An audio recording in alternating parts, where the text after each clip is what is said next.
मैं जफर इस्लाम साहब शुरुआत आप ही से करना चाहूंगा क्योंकि टीएमसी ने इसे बड़ा मुद्दा बना दिया है।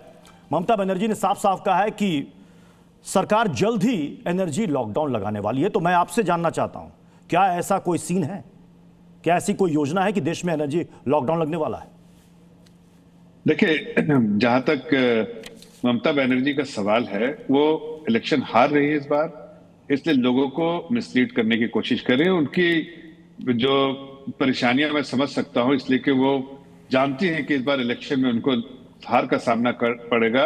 जनता उनसे दूर जा चुकी है, जमीन उनसे खिसक चुकी है, इसलिए इस तरह के बेतुके बेसलेस बातें कर रही हैं। हकीकत में ये है जो आप पूछ रहे हैं कि देखिए, आप ऐसे समझिए, ओवरऑल एनर्जी का जो कंजम्पशन जो है इंडिया में, उसमें क्रूड है, गैस है। गैस जो है 6.5% की टोटल रिक्वायर जो एनर्जी कंजम्पशन का होता है। लोग बात कर रहे हैं गैस की सप्लाई बहुत है, एनर्जी का जो अवेलेबिलिटी जो है हमारे पास रिजर्व बहुत है, कोई चिंता की बात नहीं है। जरा सा भी चिंता, और सप्लाई भी आ रही है। आज देखिए, कतर से भी टर्मिनल बहुत बड़ा जहाज आया जिसमें गैस की काफी मात्रा में गैस आई, तो मैंगलोर पोर्ट ट्रस्ट पे।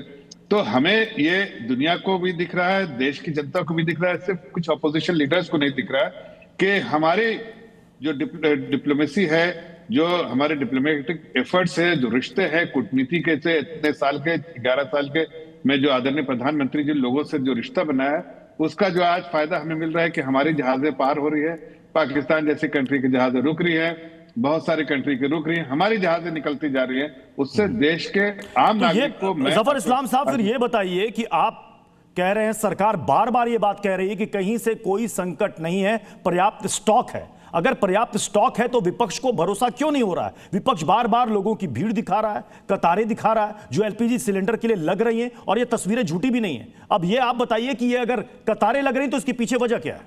दो चीजें। देखिए, अच्छा सवाल पूछा और मैं तो विस्तार से इसको बताता हूं।